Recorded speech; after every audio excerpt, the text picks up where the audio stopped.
Hello dear student, 11th mathematics में आपका स्वागत है। 11th मैथमेटिक्स में आपका स्वागत है। लेक्चर नंबर ये 2 का लास्ट है, इस चैप्टर का लास्ट है। ठीक है, आप देखेंगे मैंने आपको पहला क्वेश्चन बता दिया था कि एफ फलन है और जी फलन नहीं है। उसमें रख रख के देखना है कि क्यों नहीं है, क्योंकि दो फंक्शन मतलब दो अवयव प्रथम अवयव समान हो जाएंगे, इसलिए वो फलन नहीं है। क्वेश्चन नंबर 2 की बात कर लेते हैं।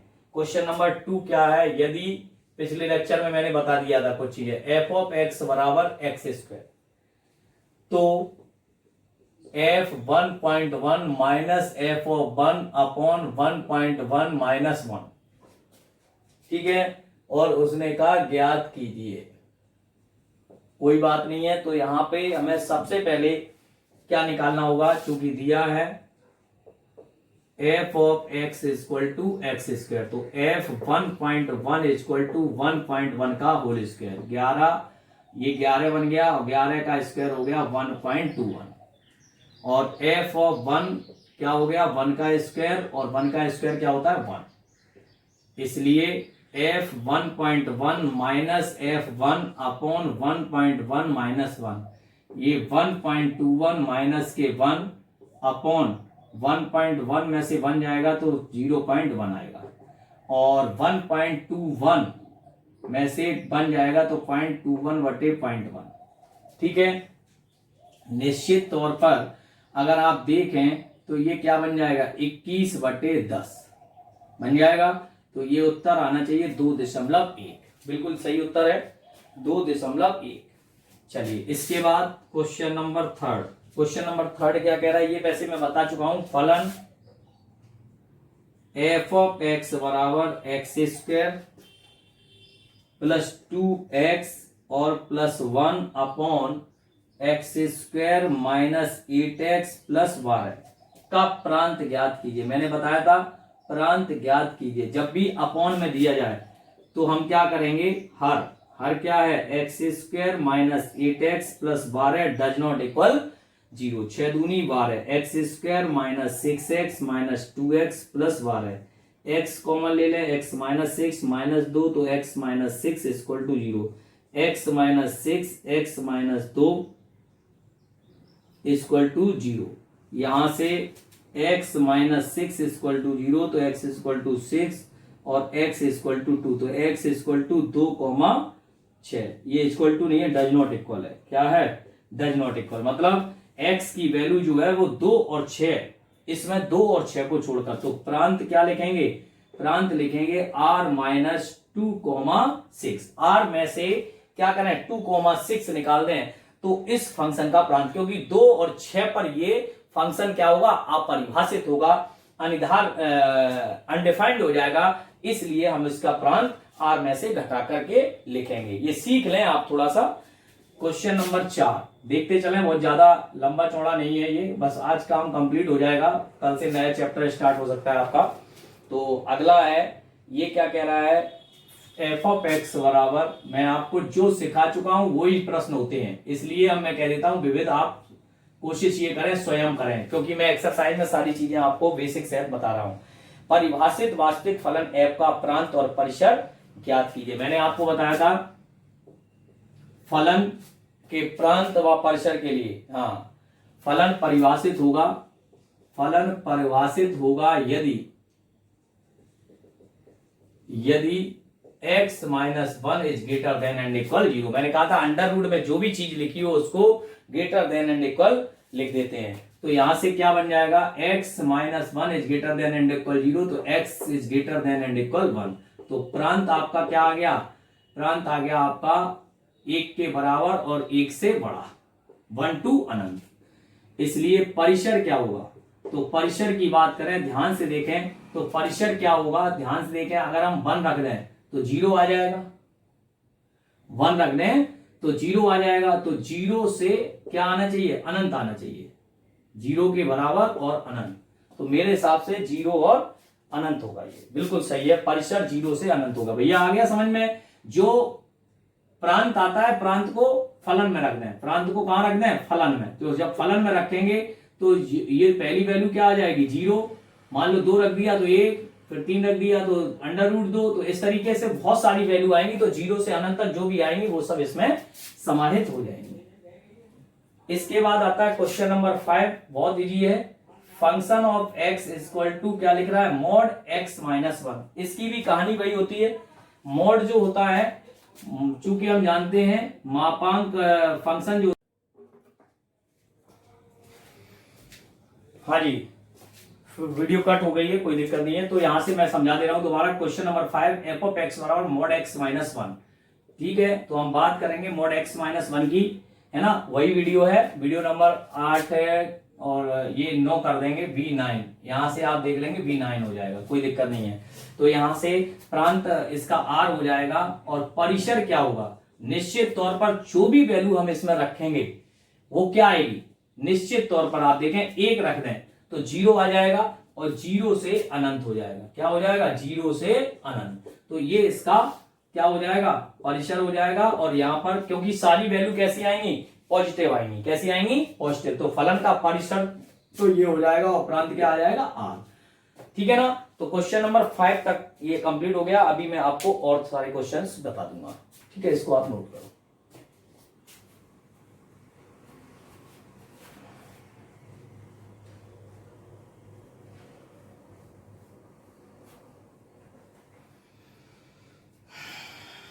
क्वेश्चन नंबर 6 की बात कर लेते हैं। क्वेश्चन नंबर 6 क्या कह रहा है, फंक्शन ऑफ x बराबर x square upon 1 plus x square for all x belongs to r। आगे की बात करता हूं, r से r में क्या कह रहा है, r से r में एक फलन है, निश्चित तौर पर जो भी है। तो ये हमें दिया गया है, इसको इक्वेशन 1 कह दें। और वो क्या कह रहा है, यहां से हम सॉल्व कर लेते हैं। तो यहां से जब सॉल्व करेंगे तो ये y बराबर हो जाएगा एक्स स्क्वायर और 1 प्लस एक्स स्क्वायर। यहां से y plus y x square बराबर एक्स स्क्वायर। तो y is equal to x square minus के वाई एक्स स्क्वायर। तो y is equal to x square common ले लें, y माइनस वाई, या एक्स स्क्वायर इक्वल टू क्या हो जाएगा, y बटे 1 माइनस वाई, या x equal to plus minus √y upon 1 minus y. आप ध्यान से देखें कि यहां पर y, जहां y डज नॉट इक्वल 1, इसका मतलब क्या हुआ, एक को छोड़कर, किसको छोड़कर, एक को, x के वास्तविक मान होने के लिए, x के वास्तविक मान होने के लिए, वास्तविक मान होने के लिए क्या बनाएंगे, y upon 1 minus y is greater than and equal 0। तो यहां से क्या बन गया, y is greater than and equal 0। इसका मतलब क्या हुआ, परिसर, फलन का परिसर, फलन का परिसर क्या हो गया, फलन का परिसर हो गया 0 से बड़ा। मेरे हिसाब से क्या हो गया, 0 से बड़ा, अर्थात 0 से बड़ा ही आ रहा होगा। देखो 0 से बड़ा तो आ रहा, y is greater than and equal, क्या हो गया, ग्रेटर एंड इक्वल 0, परंतु 1 नहीं, परंतु y इज इक्वल टू 1 नहीं। ठीक है, तो इसलिए इसका जो परिसर लिखेंगे वो क्या लिखेंगे, 0 से 1, केवल ये लिखा जाएगा, 0 से 1 शामिल नहीं है। देखो शायद यही आना चाहिए। ठीक है, तो निश्चित तौर पर ये y बिलोंग्स टू हो जाएगा, y बिलोंग्स टू 0 तो शामिल है लेकिन 1 शामिल नहीं है, बस 1 शामिल नहीं है, बाकी सब हो जाएंगे। ठीक है, तो इसलिए आप इसको ध्यान रखेंगे, अच्छा क्वेश्चन है।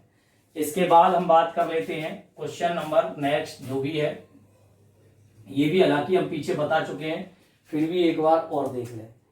ये क्या कह रहा है, क्वेश्चन नंबर 7, क्वेश्चन नंबर 7 में f ऑफ x बराबर f such that g, f such that नहीं है, f comma g such that r tends to r। f of x बराबर दिया गया है x प्लस 1, ठीक है, और g ऑफ x बराबर दिया गया है, g ऑफ x बराबर 2x माइनस 3। क्या पूछा गया भैया, f प्लस g, सॉल्व। तो f plus g of x बताया था, f of x plus g of x. तो एफ ऑफ एक्स क्या हो जाएगा, एक्स प्लस 1 और 2x माइनस 3।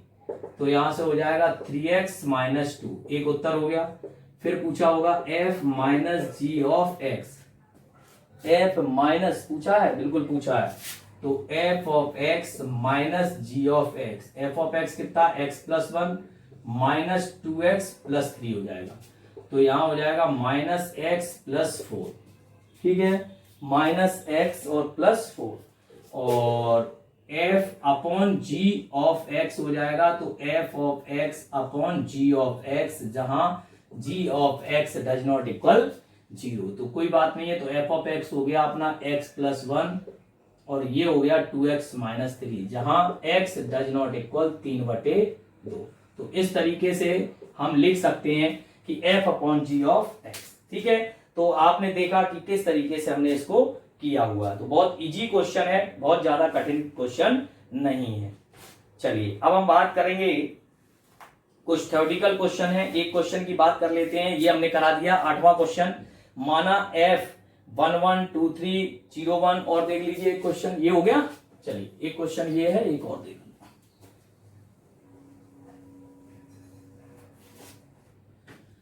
क्वेश्चन नंबर 8 क्या कह रहा है, 8वां भैया। क्वेश्चन नंबर 8 में कह रहा है f बराबर 1 1 2 3 0 1 0 माइनस 1 माइनस 1 माइनस 3 और z से z में f ऑफ x बराबर ax plus b, ax plus b, okay, द्वारा परिभाषित a कोई b और निर्देशांक है। तो देखिए f such that z tends to z, और f ऑफ x बराबर क्या दिया गया, ax प्लस बी। तो बिंदु 1, 1 पर, तो 1, 1 पर मतलब ये y के बराबर है, ये y बराबर हो गया ना। चलो ऐसे लिख देता हूं, y बराबर ax प्लस बी। तो y का मान 1 a इंटू 1 प्लस बी, तो a प्लस बी बराबर 1। इसी प्रकार अब 0, माइनस 1 ले लो, बिंदु 0, माइनस 1 पर। तो 0, माइनस 1, तो माइनस 1 बराबर a into 0 plus b, b बराबर माइनस 1। फ्रॉम फर्स्ट b का मान रख दो a माइनस 1, तो a बराबर कितना हो गया, 2। तो a बराबर 2 और b बराबर ये आ गया। इसलिए फलन, रैखिक फलन क्या होगा, f ऑफ x बराबर 2x और माइनस 1, ये हो गया आपका रैखिक फलन। तो इस तरीके से आप इसको फाइंड आउट कर सकते हो, ठीक है भैया। इसके बाद हम बात करेंगे कुछ 9वें और 10वें क्वेश्चन की, सुन लेंगे ध्यान से। ये सुनने वाले क्वेश्चंस हैं, बड़े आराम से सुन सकते हो। ये कह रहा है A B belongs to N, A बराबर बी स्क्वायर। तो ए बिलोंग्स टू आर, तो वही है, ए बिलोंग्स टू आर, तो ए बराबर बी स्क्वायर है। तो ए बिलोंग्स टू एन के लिए ए बराबर ए स्क्वायर के कभी नहीं हो सकता है, तो लिख देंगे A does not belongs to R, अर्थात ये संबंध सही नहीं है। फिर उसने कहा है दूसरा, a B belongs to R का तात्पर्य है b a belongs to R. अगर ए बराबर बी स्क्वायर है तो क्या बी बराबर ए स्क्वायर हो सकता है, कभी नहीं हो सकता है। तो a B belongs to R है, परंतु b a does not belongs to R. भाई जब हम कह रहे हैं ए बराबर बी स्क्वायर है तो बी बराबर ए स्क्वायर कैसे हो जाएगा, नहीं हो सकता है। तो इसमें भी यही लिखेंगे। 10वें क्वेश्चन की अगर हम बात करें, sorry third, a b c, a b और बी सी का तात्पर्य है a C belongs to R. तो देखो ध्यान से, जब हम ये कह रहे हैं ए बराबर B square, A B belongs to R, और B C belongs to R में क्या कह रहे हैं, बी बराबर सी स्क्वायर, तो ऐसा तो है ही नहीं ये संबंध। तो बी स्क्वायर बराबर क्या हो जाएगा, सी की पावर, तो बी स्क्वायर बराबर क्या हो जाएगा, इस तरीके से ये संबंध गलत है। तो आना चाहिए का, यानी कि A C belongs to R आना चाहिए तब, परंतु A C does not belongs to R आ रहा है, ठीक है। ए बराबर क्या आ रहा है, सी की पावर 4, तो ये does not belongs to R है। तो कहने का मतलब है, अर्थात ए बराबर ए स्क्वायर नहीं हो सकता है, ए बराबर बी स्क्वायर है तो बी स्क्वायर बराबर ए स्क्वायर नहीं, बी बराबर ए स्क्वायर नहीं हो सकता है। A B belongs to R है, B C belongs to R है, तो A C belongs to R नहीं हो सकता, अर्थात ये उपरोक्त कथन सत्य नहीं होंगे। बहुत इजी सी बात है। 10वां क्वेश्चन क्या कह रहा है भैया, देखो ध्यान से देखना। 10वां कह रहा है ए बराबर 1 2 3 4, बी बराबर 1 5 9 11 15 16, एफ बराबर 1 5 2 9 3 1 4 5 2 11। तो उसमें कह रहा है निम्नलिखित एफ ए से बी में एक संबंध है। देख लो एफ 1 5 2 9 3 1 4, यहाँ प्रत्येक त्रिमितियों का अवयव है, अर्थात ए से बी में एक संबंध है। बिल्कुल सही बात है, कोई किसी का दोबारा अवयव रिपीट नहीं हुआ है। सेकंड, ये कह रहा है एफ ए से बी में एक फलन है, तो यहां दो जो है दो बार आया। देखो प्रथम अवयव दो है, देखो ध्यान से यहां पे क्या हो रहा है, यहां समुच्चय का एक अवयव दो क्रमित युग्म 2 9 और 2 11 बना रहा है, इसलिए ए से बी में एक फलन नहीं है। वेरी इजी, बस यही पूछा गया। प्रत्येक दशा में अपने उत्तर दीजिए, तो उत्तर में यही लिखना है क्योंकि प्रथम अवयव समान है, इसलिए ए से बी में एक फलन नहीं होगा। और एक क्वेश्चन है बेटा 11वां, A B A plus B A B belongs Z से जेड में, तो ए बी, तो ए बराबर रख दो 0, बी बराबर 1 रख दो, तो ए बी बराबर 0, ए प्लस बी बराबर 1, ए बराबर 0, बी बराबर 2, तो ए बी बराबर 0, बी प्लस 2। तो इनको संबंध को एक संबंध अधिक अवयवों से प्रतिबिंबित है, इसलिए 0 के एक से अधिक प्रतिबिंब होंगे, 0 के एक से अधिक। भाई ए बराबर 0, ये तो आपको अपने मन से लेना है। ए बराबर 0 लिया तो बी बराबर 1 आ गया, ए बराबर 0 लिया तो बी बराबर दूसरे में 2 आ गया। तो यहां पर क्या हुआ, 0 1 और 0 2, 0 1 और 0 2, तो ये दिया गया संबंध फलन नहीं हो सकता है। ठीक है, इसमें क्या करना है, महत्तम अभाज्य गुणनखंड में तो एफ ऑफ एन, ये वाला क्वेश्चन देखते हैं क्या कह रखा है। एक क्वेश्चन ये हम करा देते हैं, ये लास्ट क्वेश्चन है, इसको आज आप और देख लेंगे। क्वेश्चन नंबर 12 क्या कह रहा है, ए बराबर 9 10 11 12 और 13 और तथा f such that e tends to n, f of n बराबर n, महत्तम का महत्तम अभाज्य का महत्तम अभाज्य गुणक द्वारा परिभाषित है, f का परिसर ज्ञात कीजिए। ठीक है भैया, तो जो भी कह रहा है, तो सबसे पहले n बराबर 9 के लिए, n बराबर 9 के लिए, तो n बराबर 9 के लिए अगर हम बात करें तो f9 इज इक्वल टू 9। ठीक है, 9 का गुणा यही होगा f9, 10 के सॉरी